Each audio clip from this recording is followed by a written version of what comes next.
Gigantes.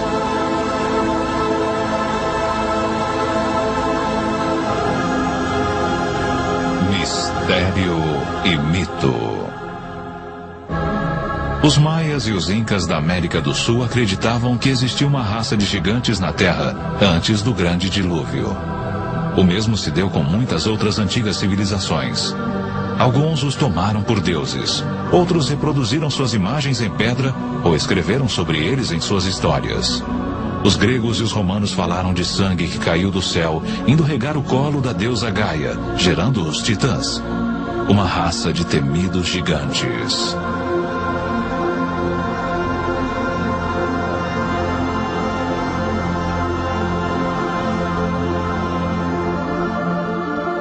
Talvez o mais famoso tenha sido Golias, o filisteu, um dos 5 irmãos gigantes. Vangel Jones é um arqueólogo com estilo próprio. Ele passou a vida inteira rastreando Golias e a Arca da Aliança que o Midrash, o livro sagrado dos judeus, diz ter sido feita pelo gigante. Golias abriu caminho à força por entre os soldados israelitas, correu e jogou a arca sobre os ombros, abateu Pinhas e Humphrey e levou a arca de volta ao acampamento dos filisteus. Foi aqui neste campo, 24 quilômetros sudoeste da atual Jerusalém, que a lenda conta que Golias foi finalmente morto. Não por um guerreiro gigante como ele próprio, mas por um menino insignificante, Davi, que, como indica esta placa do século IX a.C., mais tarde se tornaria rei dos israelitas.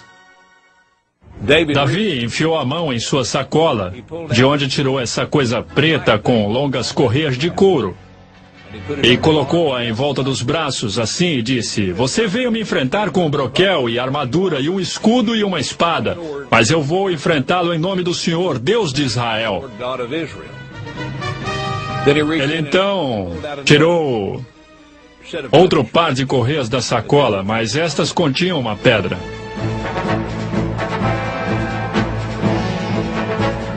E dessa forma, o menino pastor acertou Golias e o atordoou. Ele não o matou. Golias caiu de 4. Davi correu até ele e tomou a espada de Golias, sua enorme espada que havia matado Hofre e Pinhas. E com a espada de Golias, ele o decapitou. A apenas 3 quilômetros de onde a famosa luta ocorreu, existe um monte de uns 25 metros de altura. Acredita-se que seja o túmulo de Golias, embora ninguém saiba ao certo, pois nunca foi escavado. No meio oeste americano, existem também grandes montes que dizem ser sepulturas. Um escritor que já vendeu mais de 15 milhões de livros e que escreveu extensivamente sobre gigantes é Brad Steiger. Foram abertas sepulturas coletivas de gigantes, algumas delas com homens medindo 2,5 metros, algumas mulheres de 2,10 metros de altura, alguns recordes de homens com 3 metros e crânios extremamente grandes. E curiosamente, alguns destes crânios tinham chifres, alguns tinham fileiras extras de dentes, outros tinham o que chamaríamos de anomalias. Eram crânios incrivelmente grandes. Um arqueólogo independente que há muito tempo é fascinado por lendas de gigantes americanos chama-se David Hatcher Childress. Vários montes foram escavados no meio oeste americano, começando por volta de 1850.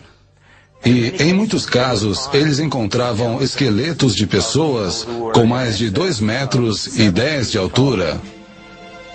E, em muitos casos, tinham fileiras duplas de dentes, bem como, em alguns casos, 6 dedos em cada mão e 6 dedos em cada pé. O esqueleto encontrado em Bridgeville Falls, na Califórnia, por um grupo de mineiros, primeiro eles encontraram uma parede com hieróglifos muito intrincados. Pensaram que iriam encontrar ouro por trás da parede. Eles derrubaram e acharam uma mulher segurando uma criança coberta de pele, de um pó estranho. O mesmo tipo de restos mortais de uma mulher alta e mumificada foi encontrado no Texas, no Vale da Morte e em outras partes da Califórnia. Estes antigos recortes de jornal são tudo o que resta destes misteriosos gigantes. Vencedor do prêmio de melhor jornalista do ano, Jim Marrs tem especial interesse na ciência especulativa. A arqueologia naqueles tempos ainda estava gatinhando. Qualquer um que tivesse uma pá saía por aí vendo se encontrava alguma coisa. Porém, o interessante é que, na verdade, não podemos relacionar a descoberta desses corpos mumificados e fósseis e ossos gigantes com nenhum lugar em particular. Eles foram encontrados na Grécia, na Itália, foram encontrados no Oriente Médio e na América. E mesmo que descartemos alguns como sendo mistificação ou interpretação errônea de alguma outra coisa, ainda nos resta evidência suficiente para demonstrar que em certa época eles caminharam sobre a Terra.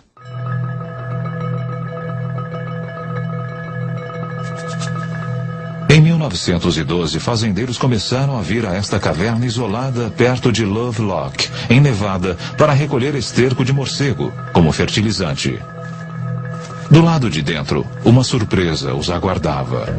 Eles começaram a cavar a camada de 3 a 5 metros de esterco que havia aqui nesta caverna. E começaram a encontrar alguns artefatos estranhos. Eram reproduções de patos em cestas. Outros objetos para caçar e pescar no lago das proximidades, que agora está secando. Mas aí eles descobriram coisas muito estranhas, que foram aqueles gigantes mumificados.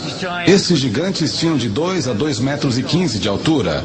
Em muitos casos haviam sido mumificados, enrolados como as múmias do Egito e tinham longos cabelos vermelhos até os ombros. Os fazendeiros não encontraram explicação para eles. Era a coisa mais estranha que já haviam visto, porém os índios Paiutes que viviam na região tinham conhecimento deles. Inclusive em 1883, Sarah Winnemucca, uma princesa Paiute, havia escrito um livro chamado A Vida entre os Paiutes. Neste livro ela fala bastante dos gigantes de cabelos vermelhos que viviam em torno deste lago e que moravam nesta caverna. Ela dizia que eram canibais. Aquela tribo devorava os mortos. Eles guerreavam com o meu povo. Meu povo saiu para trabalhar e juntar madeira para tapar a entrada da caverna. Por fim, meu povo ateou fogo e gritou para eles: rendam-se ou morrerão. Porém, não receberam resposta. Agora, um dos maiores mistérios do Oeste é o que teria acontecido a esses gigantes. Quase 60 esqueletos foram retirados dessa caverna, mas ninguém sabe onde se encontram hoje. Teria havido, neste caso, alguma espécie de acobertamento arqueológico? Algo que se relacione a gigantes? Talvez a história toda não passe de uma lenda rural. Ou, como toneladas de ossos de búfalos, os esqueletos teriam sido queimados e misturados ao esterco dos morcegos, usado como fertilizante. Qualquer que seja a explicação, a prova da existência dos gigantes desapareceu. Mas, ao mesmo tempo, incríveis pistas de sua existência podem ser encontradas por todo o mundo.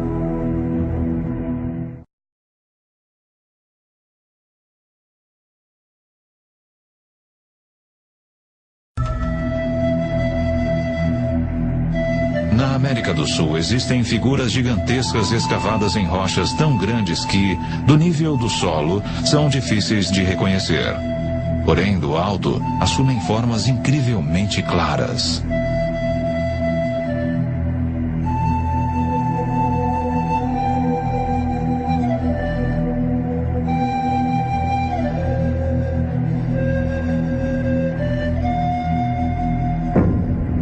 Esta aqui no Chile, conhecida como Cerro Unitas, com mais de 90 metros de altura, é considerada a maior representação de uma figura humana do mundo. Quem a escavou e por quê permanece um mistério.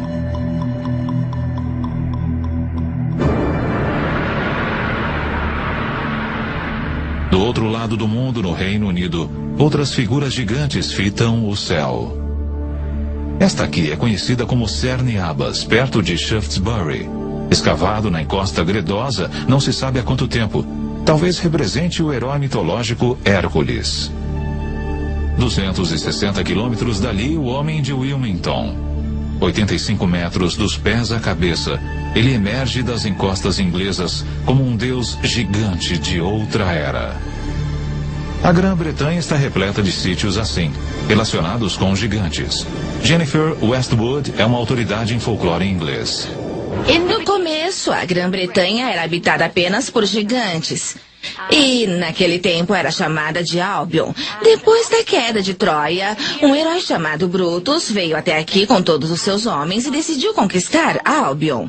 Eles, então, lutaram por uns tempos contra esses gigantes muito selvagens e mataram a maioria deles. Porém, mantiveram vivo um, chamado Gog Magog, de 3 metros e 60 de altura. E ele teve de enfrentar, numa luta, o Duque da Cornualha, chamado Corinius.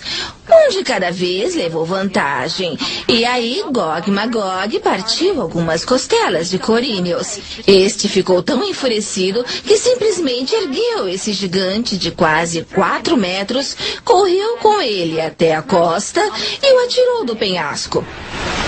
O gigante se espatifou nas pedras abaixo e seu sangue tingiu as rochas de vermelho.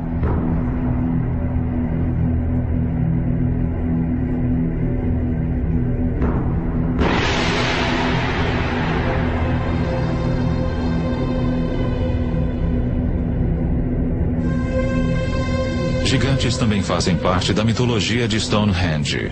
Sem dúvida, a mais famosa estrutura megalítica do mundo.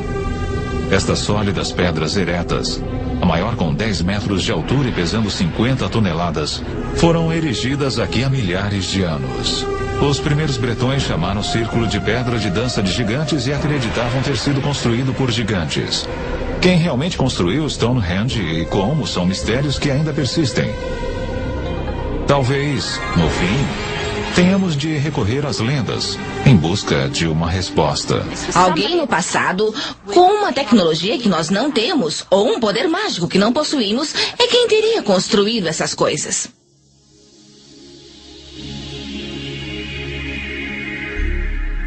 O Gilgal Refaíta, em formato de espiral, está situado nas colinas de Golã, 80 quilômetros de Damasco.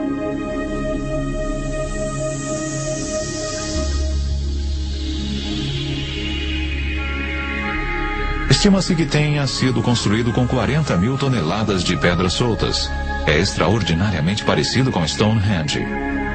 Ambos foram datados de cerca de 5.000 anos de idade e possuem pedras megalíticas semelhantes. Dizem que o Gilgal, como o Stonehenge, também está relacionado com gigantes. Só que neste caso, há um texto bíblico que parece corroborar essa afirmativa.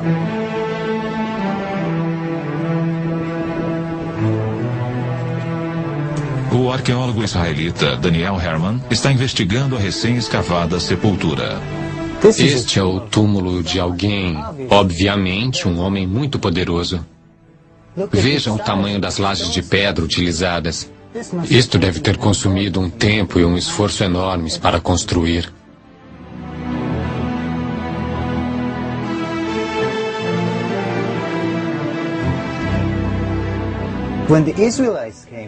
Quando os israelitas vieram aqui e escreveram sua Bíblia, isto já estava aqui. E eles o viram. Então, registraram o local como sendo a região governada por Og, o rei de Bassã. Og é descrito no livro do Deuteronômio da forma como vou dizer. Og, rei de Bassã, era o único que restava da raça dos Refaítas. Refaíta é a palavra hebraica para gigante.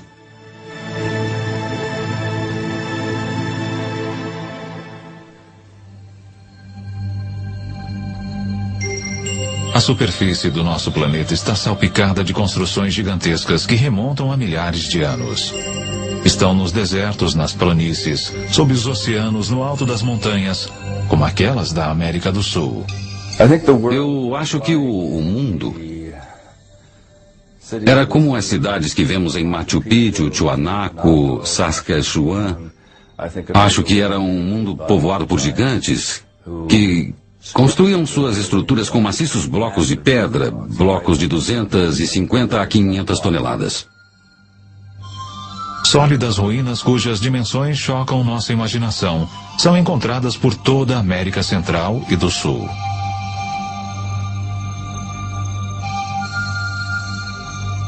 Mesmo um cético poderia se ver tentado a perguntar quem, senão uma raça de gigantes, poderia ter construído tais maravilhas arquitetônicas. O povo da ilha mediterrânea de Malta possui uma crença antiga de que sua ilha era conhecida como o último reduto dos gigantes da Europa.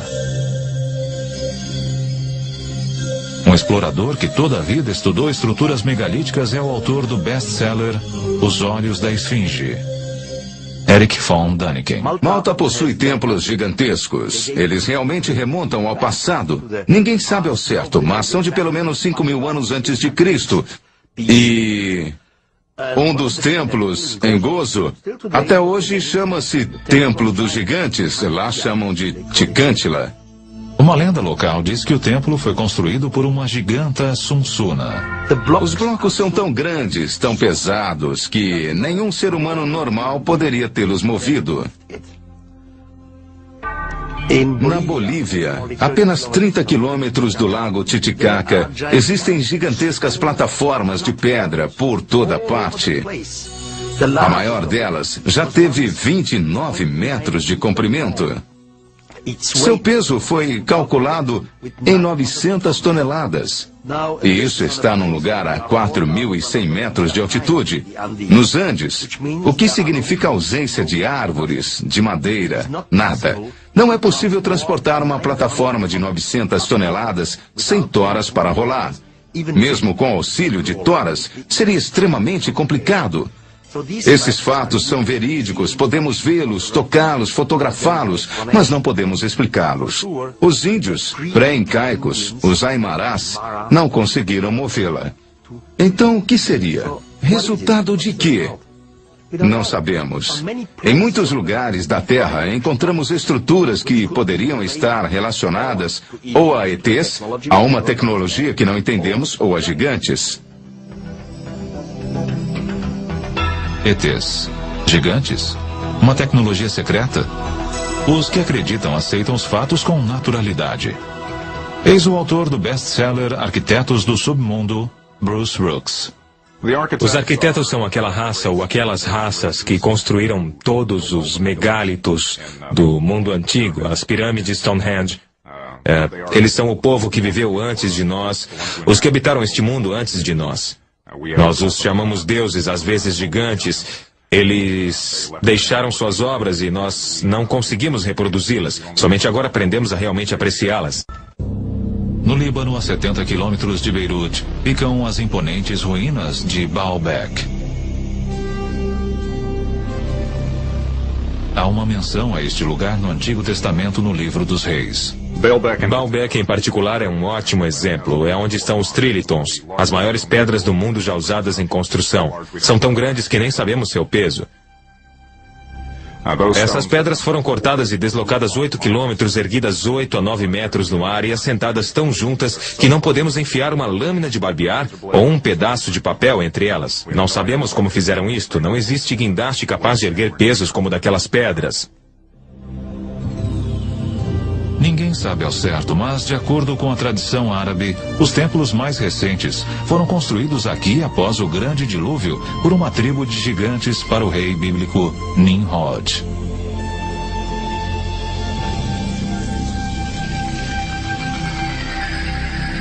Mas o que realmente queremos dizer com a palavra gigante? Monstros sanguinários como os cíclopes da Odisseia de Homero? Ou os ogres dos contos de fadas infantis?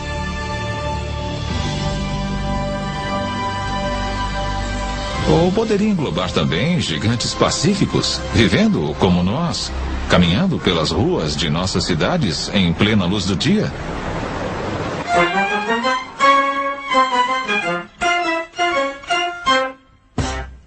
Existem duas espécies de pessoas que podemos chamar de gigantes. Há os gigantes que são geneticamente programados para ser altos, pessoas que são normais, porém seus genes os levaram a ficar muito, muito altos. E depois temos as pessoas que sofrem de alguma espécie de disfunção, a mais comum das quais é a acromegalia, que é uma doença resultante da produção excessiva do hormônio de crescimento. Uma acromegalia tem muitos efeitos sobre o corpo. Não produz apenas pessoas excessivamente altas, mas traz problemas potenciais ao esqueleto e a alguns órgãos internos.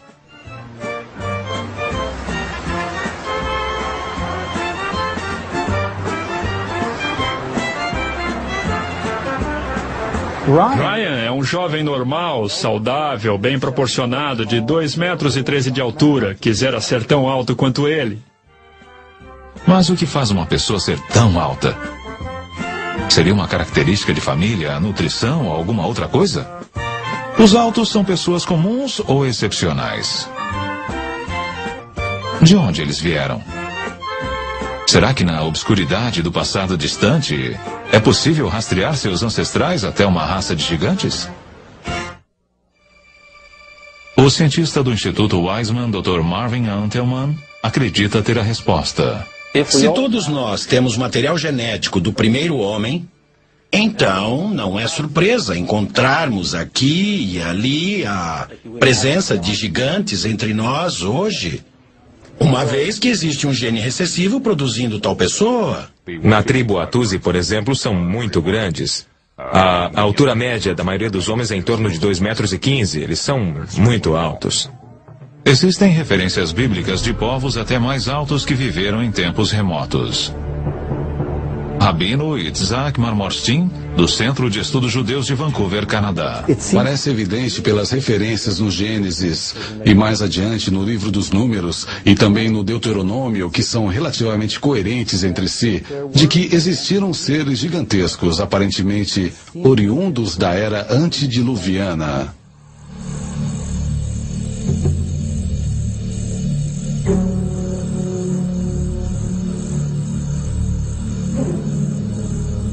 Seria possível que as condições ambientais de eras passadas tivessem favorecido o desenvolvimento dos gigantes?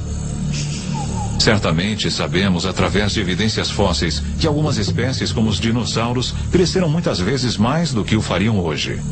Um adepto desta teoria intrigante e polêmica é o Dr. Carl Bogg. Expressões genéticas otimizadas significam o melhor, que o organismo contido no DNA pode expressar em função de condições atmosféricas favoráveis.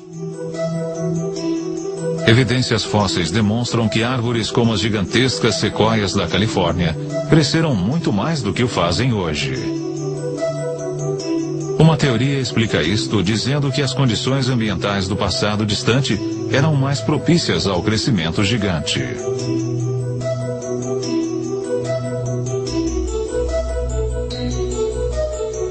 Nessas condições descritas, plantas e animais viveriam mais e ficariam maiores, e isso é precisamente o que encontramos na estrutura geológica dos registros fósseis. As plantas eram muito maiores, todos os organismos vivos eram maiores. Temos animais hoje de 2,5 metros a 3 de estatura, que antes atingiam 5 a 6. Temos insetos como a libélula. Hoje a libélula talvez tenha uma envergadura de asas de 10 centímetros. Sua contraparte encontrada nos registros fósseis, a Meganaropsis, tinha uma envergadura de asas de 1,5 metros. Tudo no passado era maior. Sou da opinião de que, sob melhores condições atmosféricas, as pessoas não só viviam mais tempo, como eram mais altas, bem mais altas. Gigantes e dinossauros não poderiam viver hoje como fizeram no passado, porque as condições atmosféricas simplesmente não o permitiriam. Possuíamos uma camada de ozônio maior na época anterior ao dilúvio. Na época do dilúvio foi reduzida para cerca de 1/7 do que era. E assim, a vida na Terra, conforme a conhecemos, não tem mais a mesma expectativa de duração que tinha na época do dilúvio. a afinação da camada de ozônio significa menos proteção contra a radiação iônica do espaço e menos proteção para as plantas e animais. Sendo interessado nas condições originais da Terra, após 35 anos de pesquisas nesta área, tentei reconstruir aquele contexto original.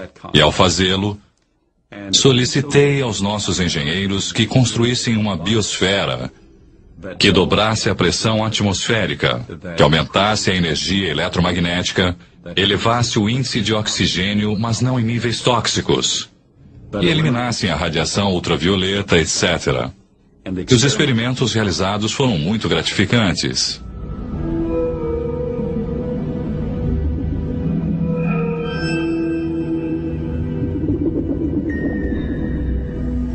Em nossa experiência científica controlada, medimos os efeitos de uma estação com o campo eletromagnético sobre sistemas biológicos. Temos esses peixes pacu, piranhas, que normalmente aos 3 anos e meio de idade têm mais ou menos esse tamanho, sob condições favoráveis.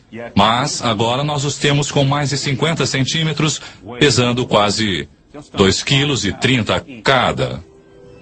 Sob essas condições controladas, temos tido sucesso em produzir gigantismo num ritmo mais acelerado. A princípio, a pesquisa parece convincente, embora ainda não tenha sido contestada por outros cientistas. A conclusão e a tradição parecem bastante claras de que seres gigantescos outrora existiram e que a história humana desenvolveu-se ou que mudanças psicológicas, emocionais ou espirituais ocorreram. E aqueles seres que sobreviveram pertenciam aparentemente a um grupo de genes menores. Porém, a possibilidade de que tenham existido outros segmentos da humanidade aparece de forma quase explícita na própria Bíblia. O livro dos Números diz que após vagar no deserto com seu povo, Moisés enviou batedores para encontrar um lugar onde pudessem se estabelecer. Os batedores foram para o norte, para Hebron. Ao retornar, relataram: todos que vimos ali eram gigantes. E éramos, aos nossos próprios olhos, como gafanhotos, e assim também lhes parecíamos.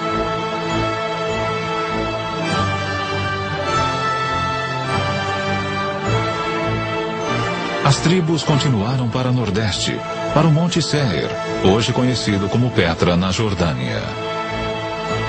Mas este também, como mencionado na Bíblia, havia sido ocupado por gigantes. Para onde quer que se voltassem, pareciam encontrar sinais de gigantes. Se olharmos as Escrituras, havia gigantes na Terra naqueles tempos.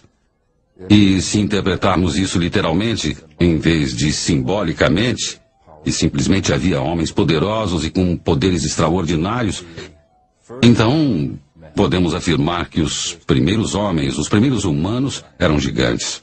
Podemos também teorizar que esses gigantes vieram de algum outro lugar e criaram na Terra uma colônia.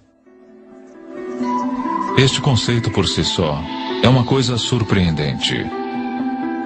Porém, um povo mais antigo que os israelitas acreditavam exatamente na mesma coisa. Eles escreveram que os gigantes eram seres celestiais que vieram não da Terra, mas de outro planeta.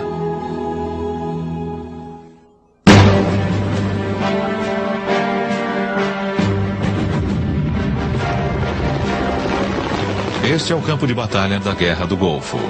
Nós o conhecemos como Iraque. No passado distante, várias grandes civilizações brotaram aqui. Uma delas, a babilônica, foi lendária por sua riqueza e esplendor.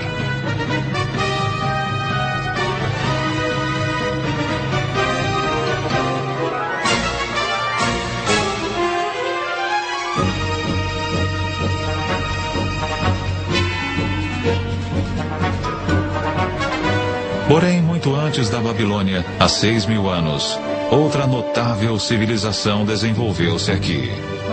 Seu povo era os Sumérios, que possuíam uma cultura muito avançada. Eles foram os pioneiros de quase tudo que constitui a nossa sociedade atual. Criaram o primeiro congresso com 2 câmaras, a primeira escrita, o primeiro sistema de escolas e assim por diante. Surge então a pergunta: de onde veio tudo isto?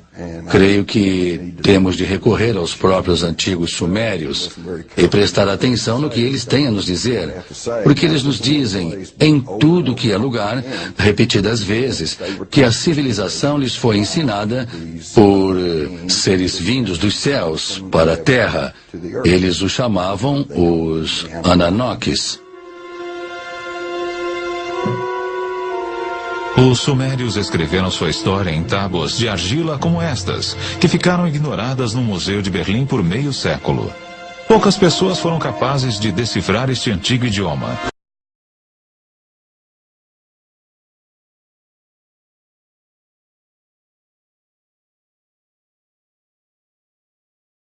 Mas uma delas é Zecharia Sitchin. Os escritos e as evidências pictóricas deixados pelos sumérios remontam a 6.000 anos. Falam e retratam um povo que veio de um outro planeta, que chamavam de Nibiru. E muitas das descrições o apresentam como sendo muito maior, pelo menos 1/3 maior do que a média dos seres humanos. Portanto, eram gigantes. Este lacre cilíndrico sumério de um museu de Berlim é surpreendente por várias razões. Primeiro, ele retrata nosso sistema solar com o Sol ao centro e os planetas espalhados em torno dele.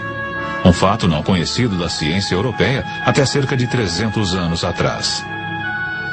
Mostra também o planeta Urano, que nós só descobrimos em 1930.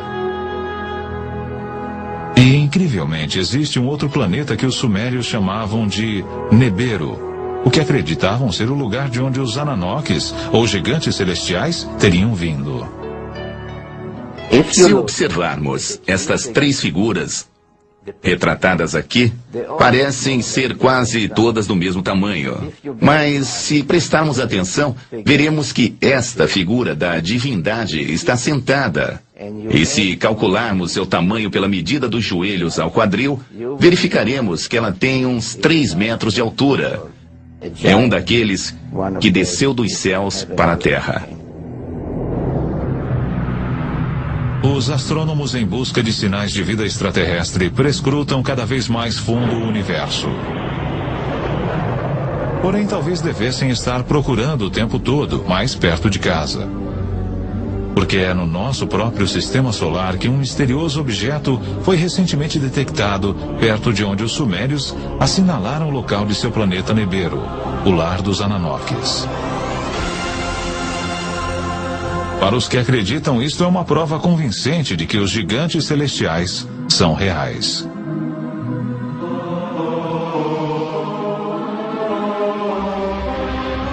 O antigo texto sumério, de uma forma bem ampla, nos diz, basicamente, que mais de 400.000 anos atrás, esses Ananokes vieram do espaço e pousaram na Terra, no Vale do Tigre e Eufrates. Começaram por formar uma colônia que chamaram de Éden.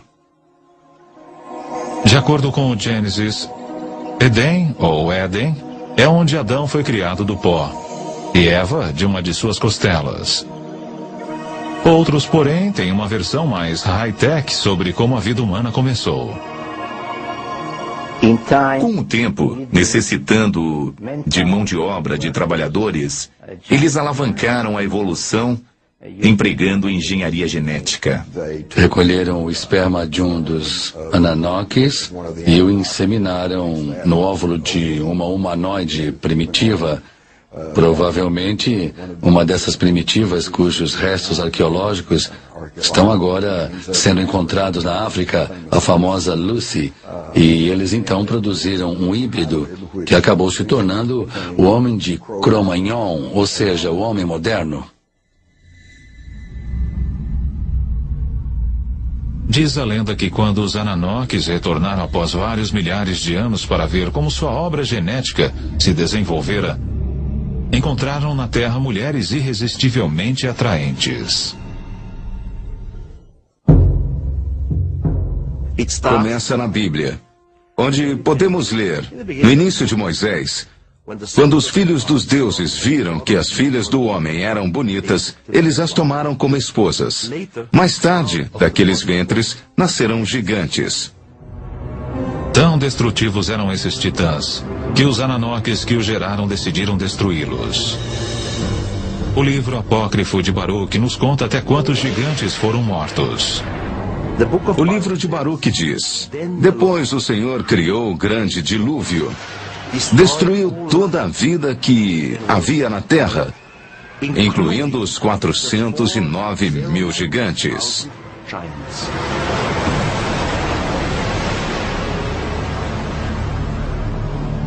De acordo com a história, alguns dos titãs sobreviveram. Porém, seu reinado como senhores da terra terminara, e os humanos tornaram-se a espécie dominante. Os gigantes até hoje vivem em nossas memórias, como algo profundamente enraizado que remonta aos primórdios de nossa existência. Para alguns, isto é bem mais do que simples lembranças. Talvez estes sejam aqueles que relatam cada vez mais encontros com gigantes saindo de OVNIs. Estes que acreditam nos assegurarão que os Ananoques ou gigantes celestiais estão voltando.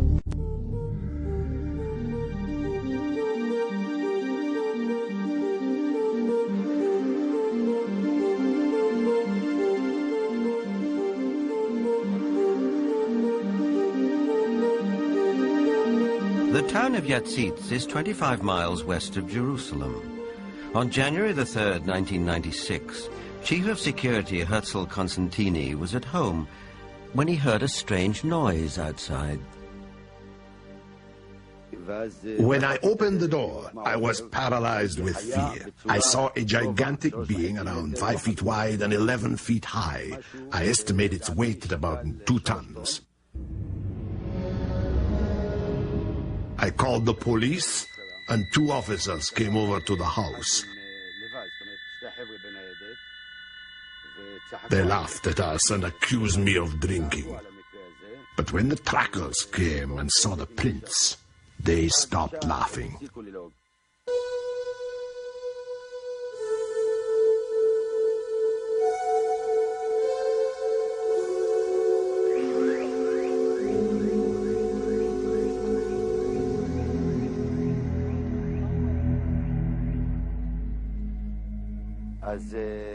The tracks led right across my field. Many of them were 14 inches deep.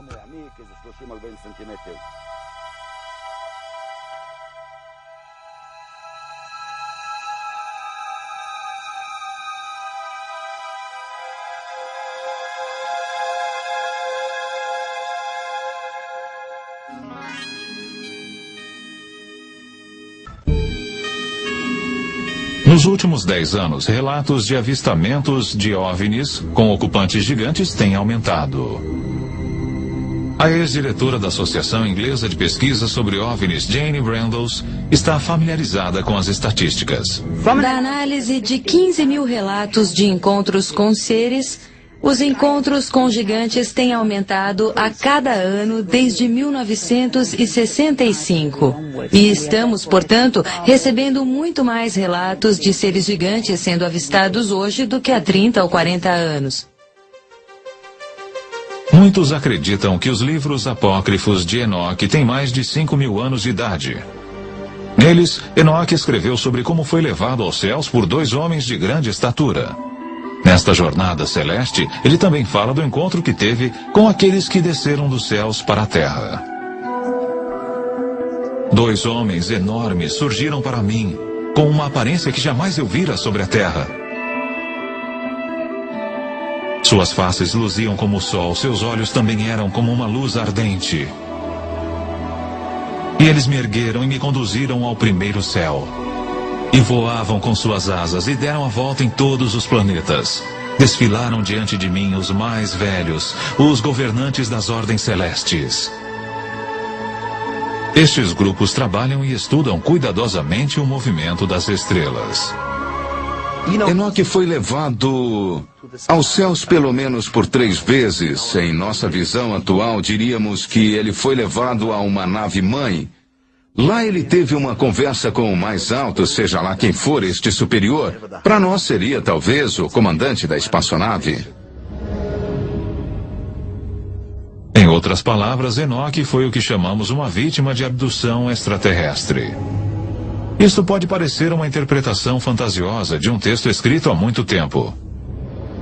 Por outro lado, relatos atuais de pessoas que alegam ter sido abduzidas não são muito diferentes. Os adultos tinham de 1,80 a 2,70 metros de altura, tinham cabelos brancos, pele clara, eram quase albinos, olhos azul claros, vestiam mantos brancos e eles não usavam qualquer tipo de calçado. Sua fala podia tanto ser audível como também telepática. Eu consultei o manual do proprietário que veio junto com meu cérebro e em nenhum lugar, nem em letra miúda, está escrito que sonhos só ocorrerão entre o horário das 11 da noite e 8 da manhã. E, de um modo geral, sim. Porém, sabemos que o cérebro pode gerar imagens extremamente vívidas, coisas extremamente reais e animadas que são alucinações. Porém, casos ocorridos na cidade russa de Voronezh não podem ser tão facilmente explicados. Neste caso, havia pelo menos 20 testemunhas. Poderiam estar todas sonhando o mesmo sonho em plena luz do dia?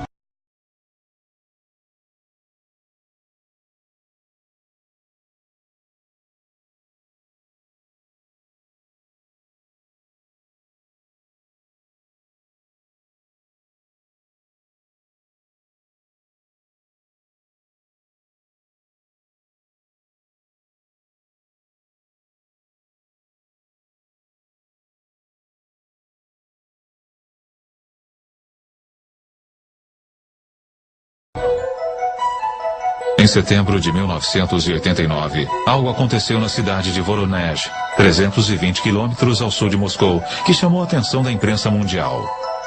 Durante várias semanas, estranhas luzes foram vistas sobre a cidade.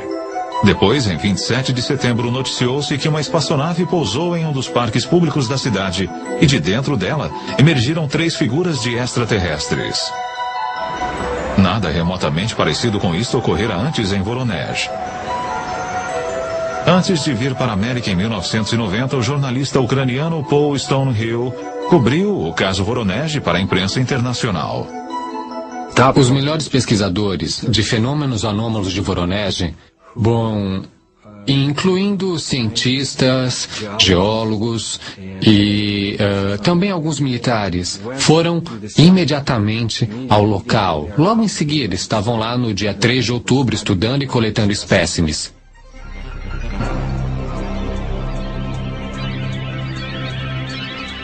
O encontro tornou-se a sensação da mídia, na rede nacional de televisão e na imprensa mundial.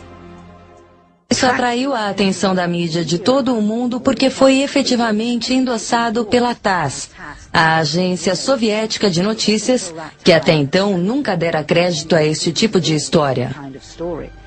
Eles tiveram a oportunidade de conversar com muitas das testemunhas oculares, adultos, crianças, policiais, professores, estudantes e cientistas que haviam visto OVNIs semelhantes ou mesmo com outros formatos. O consenso era de que seres gigantes saíram da estranha nave, fizeram algumas pesquisas por Voronezh, retornaram à nave e partiram.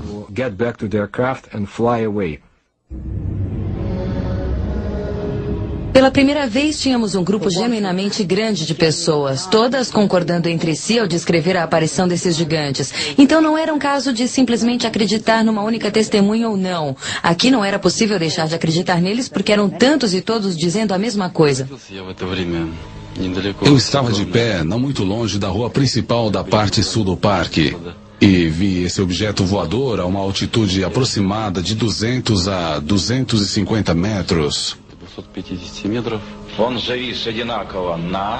Ficou numa mesma altitude e não se moveu. horizontalmente. Aquilo me despertou o interesse, porque não podia ser um balão meteorológico.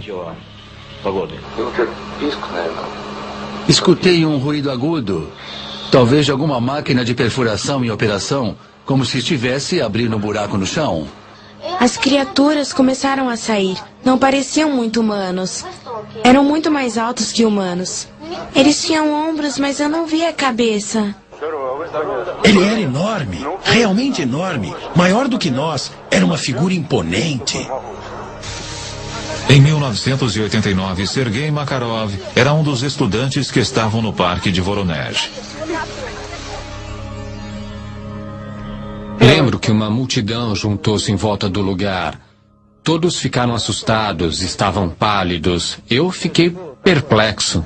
Denis Murzenko também era um dos meninos no parque naquele dia de setembro de 1989. Eu vi alguns vultos lá. E também vi um homem estranho. Externamente parecia como qualquer outro homem. Só que era enorme. Instantes depois, ele subitamente desapareceu. Eu não tive dúvidas de que o OVNI e os gigantes eram de verdade, porque eu os vi. Mas algumas vezes, quando me lembro, me parece uma espécie de conto de fadas.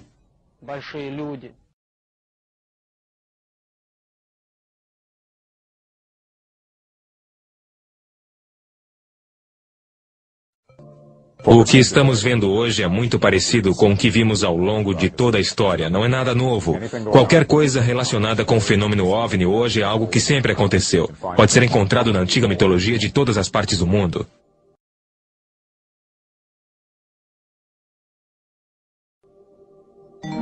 Nós temos as investigações e, naturalmente, em alguns casos, temos pinturas em cavernas de seres com a aparência de gigantes e até pegadas gigantes. Eu diria que existiu algo no passado e que este algo era muito maior do que os nossos terráqueos normais.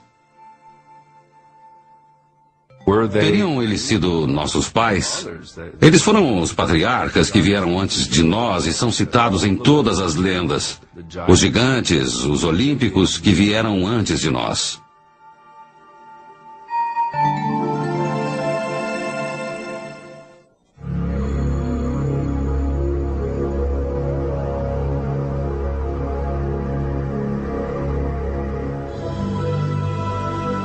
Seja fato ou fantasia, gigantes ocupam nossa consciência coletiva desde que eu possa me lembrar. Mas teria uma raça de gigantes habitado realmente a Terra? Os textos antigos, bem como algumas evidências, sugerem que sim. E seria possível que genes recessivos, existentes nos homens de 2,10 metros e 2,50 metros que caminham entre nós hoje, estivessem relacionados à antiga raça dos gigantes? Agora, com relatos como os dos gigantes de Voronezh, ficamos imaginando se talvez os deuses gigantes dos sumérios não estariam voltando. Mas, sejam eles reais, imaginários ou alegóricos, uma coisa é certa. O mistério e o mito dos gigantes nos acompanharão ainda por um longo